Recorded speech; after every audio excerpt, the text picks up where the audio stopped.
부처님께서 이렇게 말씀하셨다고 전해진다. 어머니와 자식의 정은 가장 깊고 아내와 남편의 인연은 돌고 돌아 되풀이된다. 세상에서 가장 깊고 묵직한 이어짐은 어머니와 자식의 정이다. 많은 분들이 느껴보셨을 것이다. 어떤 아이들은 태어날 때부터 어머니와 특별히 친밀하고 단순한 혈연을 넘어서는 듯한 유대를 보이기도 한다. 왜 어머니와 자식은 서로 마음이 통할 때가 많을까? 어떤 순간에는 어머니가 미리 알아차린 듯 아이의 안부나 위험을 감지하기도 하는데 이것이 과연 우연일까 하는 생각이 든다. 어쩌면 이 모든 건 어머니와 자식 사이에 오래된 이어짐이 깃들어 있기 때문일지도 모른다. 오래된 문헌인 옥력보초에 따르면 사람과 사람이 만나는 데에는 500년 전부터의 갈래가 있다고 한다. 그런데 아버지와 자식은 한 번의 이어짐이고 어머니와 자식은 7번을 거치며 부부는 100번 쌓아야 맺어진다고 한다. 왜 유독 어머니와 자식이 7번의 되풀이를 거쳐 만나게 된다고 하는 걸까? 그리고 이 안에는 어떤 인과가 숨어 있을까? 지금 곁에 있는 어머니와 자식이 전생에서도 서로 만나 보호해 주었을까? 이런 궁금증을 풀어주는 이야기 하나가 전해 내려온다. 그 이야기를 통해 어머니와 자식이 7번 돌고 돌아 피를 나누는 이유를 함께 살펴보고자 한다. 어느 봄날의 끝자락, 살구꽃 잎이 흩날리는 시기에 보슬비가 내리고 난 뒤 보랏빛 대나무 숲은 은은한 향을 머금고 있었다. 한 젊은 여인이 기름종이 우산을 받쳐들고 축축한 돌계단을 조심스레 올라가는데 이 여인은 이름이 소천이라 했다. 그녀는 평범해 보이지만 5살 난 아들이 하나 있는데 둘 사이가 매우 각별했다. 마치 전부터 알고 지낸 사이처럼 깊은 교감이 있어 아이 아버지와의 정이 그저 남처럼 느껴지는 것과는 대조적이었다. 분명 같은 한 세상에 살고 있는데 어찌 이리도 멀게 느껴질까 하고 늘 의아해했다. 소천은 스스로 이런저런 생각을 안고 뒷정각으로 향했는데 그곳의 남쪽 지방에서 유명한 지오 스님이 신도들의 고민을 들어주고 있었다. 지오 스님은 예순즈음으로 보이지만 백발임에도 얼굴은 아이처럼 맑고 눈빛은 예리하고 자애로웠다. 다른 사람들이 돌아간 뒤 소천이 다가가 조심스레 물었다. 스님, 저는 지장보살 본원경에서 어머니와 자식의 소중함에 대해 읽었고 또 민간에서는 어머니와 자식은 7번 이어진다는 말을 들었습니다. 저는 제 아이와는 유난히 가깝게 지내는데 아이 아버지와는 왠지 벽이 있는 듯합니다. 이 거머니와 자식이 7번 이어진다는 말이 정말 어떤 뜻인지 알고 싶습니다. 지오 스님은 깊은 눈으로 소천을 바라보며 고개를 끄덕였다. 옥력보초에 사람과 사람이 만나는 데에는 500년 전의 갈래가 있다. 아버지와 자식은 1번, 어머니와 자식은 7번, 부부는 100번을 쌓아야 한다고 적혀 있지. 어째서 어머니와 자식만 7번의 되풀이를 거친다고 생각하오? 소천은 머뭇거리며 고개를 저었다. 잘 모르겠습니다. 가르침을 청합니다. 지오 스님은 마당에 핀 탐스러운 모란꽃을 가리키며 말했다. 옛말에 꽃 한 송이에 온 세상이 담겨 있고 잎 하나에도 진리가 있다라 하오. 꽃이 피고 지는 것마다 되풀이가 담겨 있는데 어머니와 자식은 그보다 더 긴밀한 목숨의 전달이다. 화엄경에서도 보살은 10가지 눈을 지니는데 그중 5은 어머니가 지닌다고 했소. 어머니의 사랑이 얼마나 귀한지 보여주는 대목이지. 또 태상가문편에서는 하늘이 기뻐하는 삶은 이어지고 싫어하는 삶은 쓰러진다고 했다. 어머니와 자식의 이어짐은 하늘이 보살피는 목숨에 있다음이라. 7번의 시간이 쌓여야 완성된다고도 본다. 예로부터 7은 온전함을 상징해왔소. 7가지 감정, 7구멍을 지닌 마음, 하늘의 7별. 7번의 되풀이가 어머니와 자식 사이의 온전한 정을 이룬다는 말일게요. 소천은 고개를 끄덕이며 되물었다. 그럼 그 7번의 되풀이가 구체적으로 어떻게 이어지는지. 그리고 제가 아이에게서 느끼는 이 유별난 친밀감이 정말 그 때문인지 궁금합니다. 그러자 지호 스님은 빙그레 웃으며 말했다. 사람마다 길이 다르고 마음속 감정은 헤아릴 수 없이 많소. 굳이 전생의 갈래를 붙잡기보다는 내가 들려줄 한 이야기에 귀를 기울여 보시오. 아마 그 이야기가 그대가 궁금해하는 것을 풀어줄 거예요. 스님은 손뼉을 가볍게 쳤고 한 어린 시동이 차를 내왔다. 옛날 임청죽이라는 여인과 원한이라는 아이에 대한 이야기요. 이 이야기를 들으면 어머니와 자식이 7번 이어지는 참뜻이 무엇인지 깨닫게 될 거예요. 옛 남쪽 시절 항주성에 임청죽이라는 여인이 살았다. 책과 글을 소중히 하는 집안에서 태어난 덕에 어려서부터 배움에 뛰어났고 시나 글 짓기에 재능이 많았다. 그 집안은 벼슬을 했어도 깨끗하고 소박하게 사는 걸 중시했다. 임청죽은 늘 어려운 이들을 거들고 사람을 대할 때 부드럽고 따뜻한 말을 썼다. 16이 되던 해 그녀의 어머니가 크게 알아눕자 성 안에서 이름난 의원을 모셨는데 그 의원에게는 양윤이라는 아들이 있었다. 그 아들은 나이가 20살 안팎이었고 외모도 빼어났으며 체계도 밝고 의술도 익히고 있었다. 어머니를 치료하러 자주 드나들면서 양윤과 임청죽은 시와 글을 주고받으며 정이 싹 텄다. 어머니가 회복된 뒤 두 사람은 혼례를 올렸고 임청죽은 양윤의 아내가 되었다. 얼마 지나지 않아 임청죽은 아이를 가졌고 10달 뒤 한 귀여운 사내 아이를 낳았다. 부부는 아이 이름을 원한이라 지었다. 무탈하고 편안한 삶이 되길 빈다는 뜻에서였다. 그런데 이 아이가 무척 영특해서 100일이 채 안 되어도 사람을 알아보고 돌 즈음에는 말을 하기 시작했으며 3살 때는 글고를 외고 5살에는 짧은 시도 지으려 했다. 무엇보다 놀라웠던 건 원한이 어머니인 임청죽과 각별하게 붙어 지내고 아버지보다도 어머니에게 훨씬 더 다정했다는 점이었다. 임청죽이 어디에 있든 아이는 꼭 찾아가곤 했고 어머니가 속상해하면 곧바로 달려와 곁을 지켜주었다. 임청죽이 알아누우면 원한은 한 발짝도 떨어지지 않고 곁을 돌보곤 했다. 그 모습에 양윤이 가끔 질투할 정도였다. 우리 아이는 어찌 이리 어미만 좋아하고 나한테는 서먹해 할까? 임청죽 본인도 그 이유를 정확히 몰랐지만 저 아이 눈을 보면 오랜 옛날부터 알던 사람을 다시 만난 느낌이 든다. 그런데 뭐라 콕 집어 설명하기가 어렵네 하고 말하곤 했다. 한 번은 임청죽이 몹시 알아누웠을 때 7살짜리 원한이 밥도 먹지 않고 곁에만 붙어 있었다. 임청죽이 가느다란 목소리로 물었다.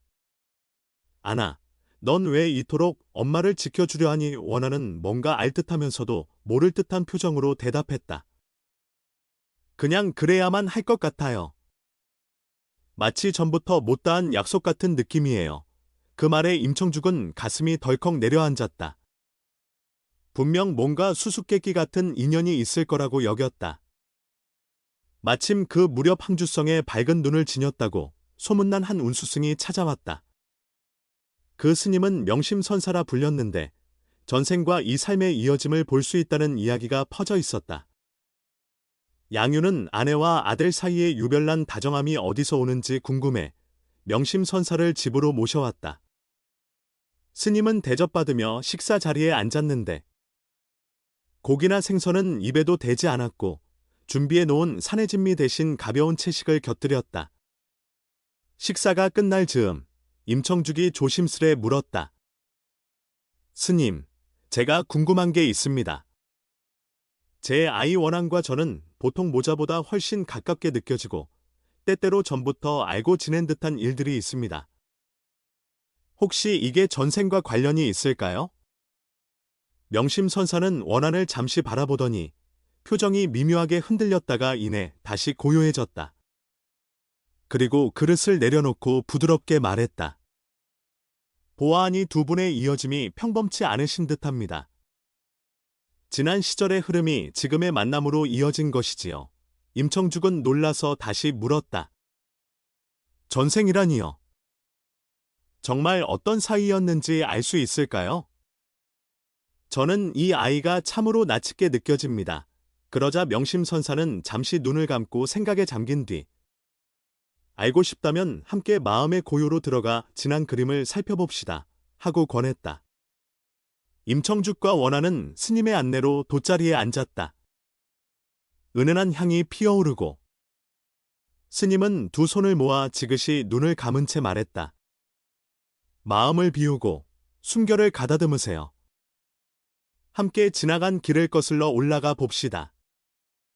임청죽은 두려움과 기대가 뒤섞인 마음으로 눈을 감았는데 순식간에 어지러움이 몰려오더니 시간과 공간이 확 뒤집히는 듯한 느낌이 들었다. 마치 몸을 떠나 어디론가 빨려 들어가는 것 같았다. 눈앞에는 생전 처음 보지만 어쩐지 낯익은 여러 장면이 펼쳐졌고 전생과 지금을 잇는 그림들이 이어지며 꿈결처럼 펼쳐지지만 굉장히 생생했다. 어린 원한 역시 눈을 감은 채 표정이 시시때때로 변했다. 기쁨과 슬픔이 오가며 작은 손이 떨렸다가 펴지기를 거듭했다.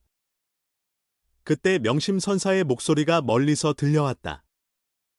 어머니와 자식이 7번 이어진다는 것은 보통 일이 아닙니다. 그대들이 바라겠다면 서로를 거쳐 온 그 긴 시간을 함께 볼 수 있을 것입니다. 무수한 만남과 헤어짐, 거듭된 맹세와 보살핌을 확인할 용의가 있으십니까? 순간 임청죽은 강한 이끌림을 느끼며 낯선 시공으로 옮겨졌다. 그곳은 어떤 전쟁의 시절 같았고 첫 번째 모습이 언뜻 보였다. 북송 시절로 보이는 황폐한 땅이었고 초라한 초가집 앞에 마른 체구이지만 눈빛이 단단한 한 여인이 우물에서 물을 깃고 있었다. 그가 바로 전생의 임청죽이었고 그 옆에는 7살쯤 되어 보이는 사내아이 하나가 뛰어놀고 있었다. 바로 원한이었다. 아나, 물 좀 마시고 오렴. 곧들에 가서 일해야 하니까. 그 아이는 해맑게 웃으며 다가갔다. 사실 그 아이는 본래 다른 부모가 있었으나 전쟁 속에서 부모를 잃고 과부였던 이 여인이 구해다 키운 아이였다. 아이는 자라면서 나중에 제가 자라서 꼭 어머니를 편하게 모시고 싶어요. 하고 말하곤 했다. 세월이 흘러 그 아이는 자라 군인이 되어 전장에서도 맹렬히 싸우는 장수로 이름을 떨쳤다. 하지만 바쁘게 외지 생활을 하다 보니 어머니가 위독하다는 소식을 듣고도 바로 돌아올 수 없었다.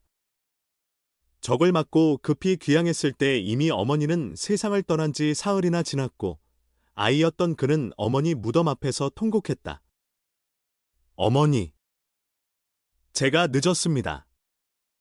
다음 생이 있다면 꼭 그 은혜를 갚겠습니다. 그 다짐이 결국 다음 이어짐의 시작이었다. 장면이 바뀌고 두 번째 시절은 남송 때의 항주성이었다. 이번에는 임청죽이 부잣집 교수인 요하로 태어났고 원하는 그 집 하인 아복으로 태어났다. 요하는 신분을 따지지 않고 사람들을 따뜻하게 대했는데 아복은 몸이 약하여 자주 아팠다.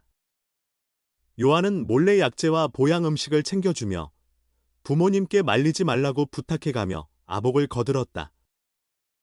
그러자 아복이 물었다. 아가씨는 왜 저를 이렇게까지 돌봐주시는 건가요?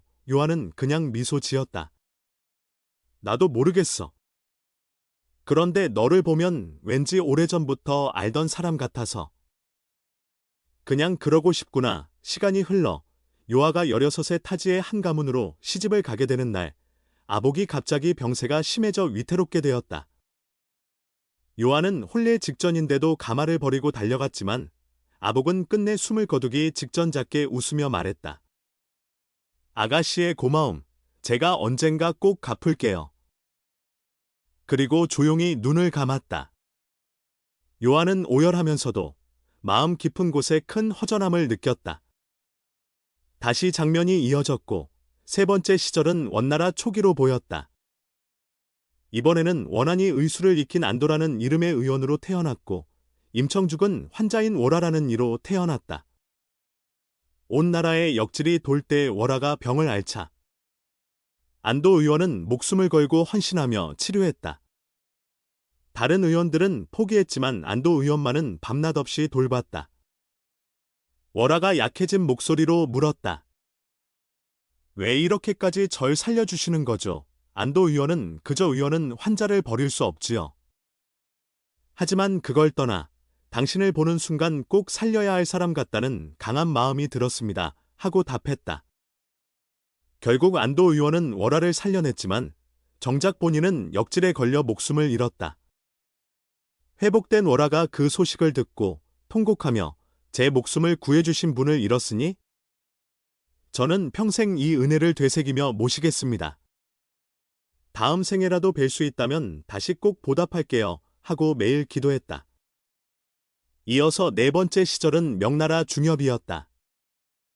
임청죽은 명심이란 이름으로 절에서 글을 익힌 제가 신도로 태어났고 원하는 그 절에서 어린 승려가 된 오공으로 태어났다.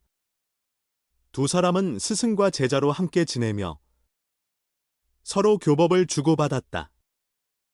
어느 날 오공이 말했다.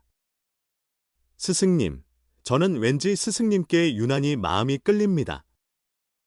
꼭 옛날부터 알고 있던 듯해요. 명심은 빙그레 웃으며 사람 사이의 갈래는 알기 어렵지만 어쩌면 그럴 만한 연이 있었겠지 하고 대꾸했다. 그러던 어느 여름, 산사에 큰 벼락이 떨어져 불이 났고 불길이 저를 휩싸기 시작했다. 몸이 불편해 뛰지 못하던 명심을 오공이 필사적으로 구해내다 자신은 무너지는 기둥에 맞아 크게 다쳤다. 마지막 숨을 몰아쉬며 오공이 중얼거렸다. 스승님만은 꼭 살려야 할 것 같았습니다. 그리고 눈을 감았다. 명심은 통곡했고 그 뒤로 더는 제자를 받지 않고 날마다 오공을 위해 기도하며 다음 생에는 꼭 다시 만나겠다고 다짐했다. 다섯 번째 시절은 청나라 초기였다. 원하는 안생이라는 이름의 선비로 태어났고 임청죽은 새로 들어온 계모인 유씨가 되었다. 안생의 친어머니가 일찍 세상을 떠나 유씨가 안생을 맡아 키워줬는데 흔히들 계모와 자식은 사이가 나쁜 일이 많아도 유씨는 안생을 친자식처럼 품어주었다. 어느 날 안생이 물었다. 어머니, 전제 친어머니도 아닌데 왜 이렇게 저를 아껴주시는 건가요? 그러자 유씨는 처음 너를 봤을 때 꼭 살붙은 자식인 듯한 기분이 들었어. 무슨 인연인지는 몰라도 내가 잘되길 간절히 바라게 되더구나 하고 대답했다. 덕분에 안생은 열심히 공부해 과거에 급제했고 큰 벼슬까지 하게 되었는데 정작 유씨는 그 영광을 보지 못하고 세상을 떠났다. 안생은 눈물로 맹세했다. 어머니의 은혜, 제가 다 못 갚았습니다.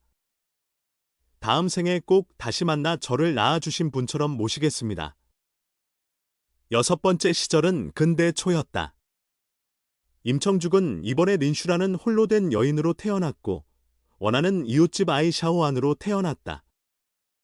샤오안은 부모가 멀리 일하러 가버려?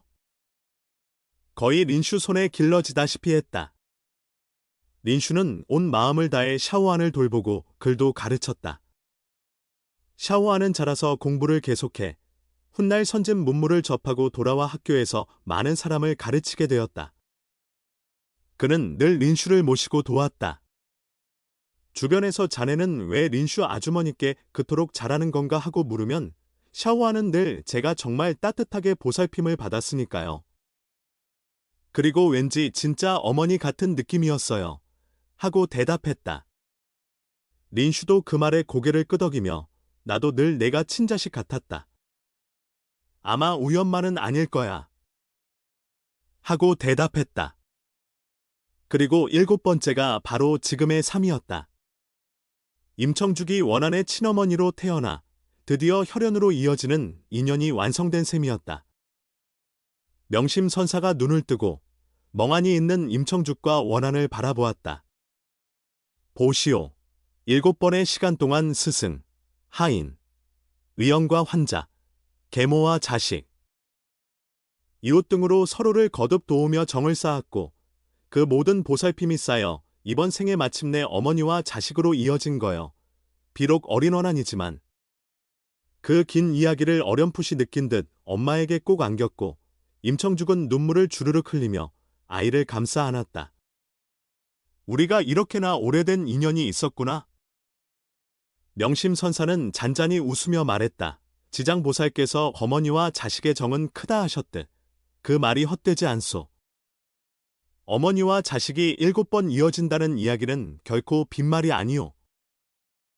옛 시절 서로에게 지은 마음이 이어지다가 7번째에서 비로소 한 핏줄이 된 거지요. 이것이 그대와 아이가 특별히 서로를 끌어안는 까닭이오. 6번의 쌓임 끝에 지금에 닿았으니 이 소중함을 잘 간직하길 바라오. 이 모든 이야기를 들은 임청죽은 아이를 품에 꼭 안고 내가 어떻게 이 인연을 허투루 여기겠어요. 반드시 소중히 여기겠습니다 하고 눈물을 닦았다. 이런 이야기를 다 듣고 난 후 원래로 돌아온 소처는 지호 스님 앞에서 눈가에 맺힌 눈물을 살짝 훔쳤다.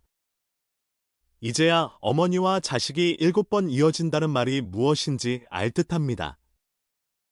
제가 아이에게 느끼던 특별한 유대가 이런 깊은 흐름에서 온 것이었군요. 지호 스님은 잔잔히 웃으며 그렇다면 충분하오. 이미 알았으니 가장 중요한 건 오늘을 잘 살아내는 거요. 전생의 이야기는 지나간 그림이니 지금의 인연을 다하는 것이 더 소중하지요. 하고 일러주었다. 소처는 감사의 마음을 담아 합장하고 잔잔한 평원 속에서 절을 나섰다. 비갠 뒤에 해가 돌계단 위로 쏟아지고 나뭇잎에 맺힌 물방울이 7빛깔로 반짝였다. 마치 7번의 세월을 건너온 어머니와 자식의 이어짐처럼 눈부시고도 신비롭게 느껴졌다.